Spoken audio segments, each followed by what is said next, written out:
తెలంగాణలో తొలి విడత పంచాయతీ ఎన్నికల కౌంటింగ్ కొనసాగుతోంది. పలు పంచాయతీల ఫలితాలు విడుదలయ్యాయి. తొలి విడతలో భాగంగా 3,834 సర్పంచ్, 27,628 వార్డు సభ్యుల స్థానాలకు పోలింగ్ జరిగింది. ఇప్పటి వరకు విడుదలైన ఫలితాల ప్రకారం ఏకగ్రీవంతో కలుపుకుని కాంగ్రెస్ మద్దతు అందించిన 1000 మందికి పైగా సర్పంచ్ అభ్యర్థులు విజయం సాధించారు. బీఆర్ఎస్ బలపరిచిన అభ్యర్థులు 300కు పైగా అభ్యర్థులు, బీజేపీకి చెందిన 100కు పైగా స్థానాలు, ఇతరులు 170కి పైగా స్థానాలు గెలుపొందారు.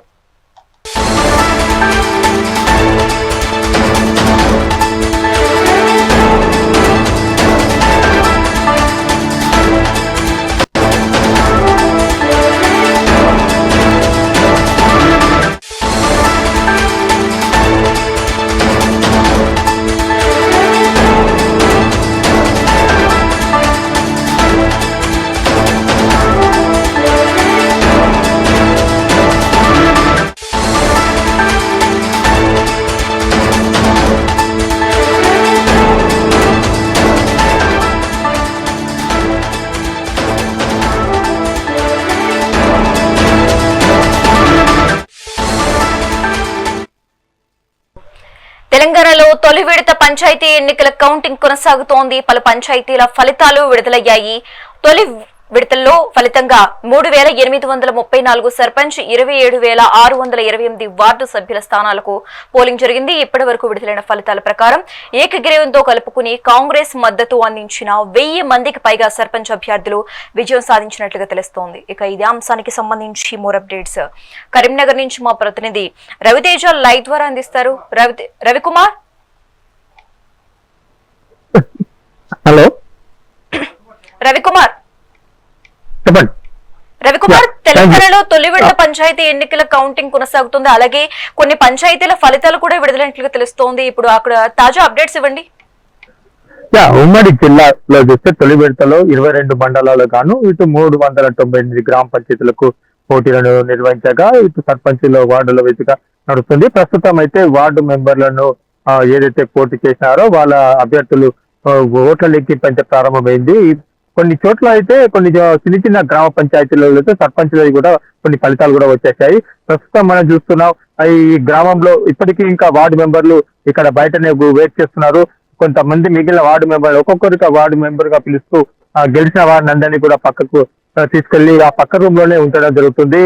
ఇటు వార్డు మెంబర్లు అయిపోయిన తర్వాతనే గ్రామ పంచాయతీ సంబంధించిన సర్పంచ్లకు సంబంధించిన ఎలక్షన్స్ కౌంటింగ్ మొదలవుతుంటాయి. అదే విధంగా ఇటు ఉమ్మడి కరీంనగర్ జిల్లా చూస్తే తొలి విడతలో పోటీదారుల్లో ఉన్న 8,840 మంది అభ్యర్థులను భావిత్యం తేల్చనున్నారు ఈ 6 లక్షల మంది ఓటర్లు.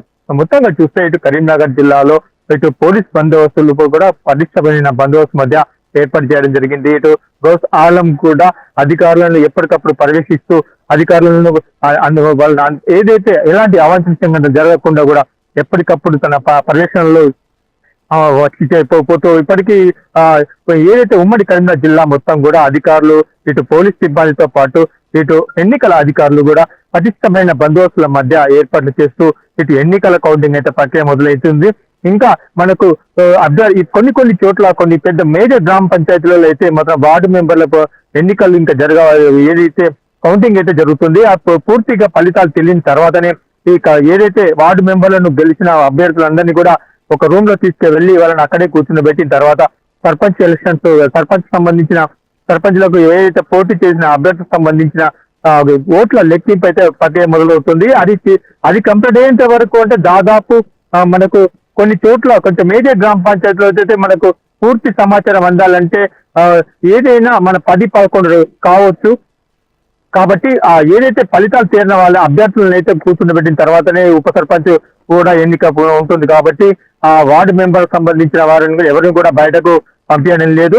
అలాగే ఇక్కడ ఏదైతే పరిసర ప్రాంతాల్లో కూడా 144 సెక్షన్ విధిస్తూ ఇటు పోలీస్ అధికారులు కూడా ఎలాంటి అవాంఛనీయ సంఘటన జరగకుండా గుంపులుగా ఉండకుండా కూడా ఎక్కడెక్కడ ఏదైతే గుంపులు ఉన్న వాళ్ళందరినీ కూడా పంపించడం జరుగుతుంది. ఎందుకంటే ఇది ఇప్పటికీ ఇంకా మన ఎలక్షన్ కోడ్ కొనసాగుతుంది కనుక ఇటు ఉమ్మడి కరీంనగర్ జిల్లాలో ఇంకా 2 విడతలుగా ఎలక్షన్స్ ఉన్నాయి కాబట్టి ఈ ఎవరు కూడా ఎలాంటి సంబరాలు చేసుకోవడానికి అవకాశం లేదని చెప్పేసి ఆల్రెడీ ముందస్తుగానే ఇన్ఫర్మేషన్ ఇచ్చినప్పటికీ కూడా ఎలాంటి సంబరాలు కూడా చేసుకోకూడదని చెప్పేసి నిర్ణయాలు అయితే తీసుకోవడం జరిగింది. ఇటు అది వీళ్ళకు గెలిచిన అభ్యర్థులకు కూడా చెప్పడం జరిగింది. మొత్తం చూస్తే ఇక్కడ ప్రశాంతమైన వాతావరణంలో ఈ మొదటి దశ ఎన్నికలు అయితే పూర్తిగా సక్సెస్ఫుల్ గా నిర్వహించినట్టు ఇటు ఎన్నికల అధికారులు అయితే చెప్పుకుంటూ వస్తున్నారు. Thanks for the updates Ravikumar.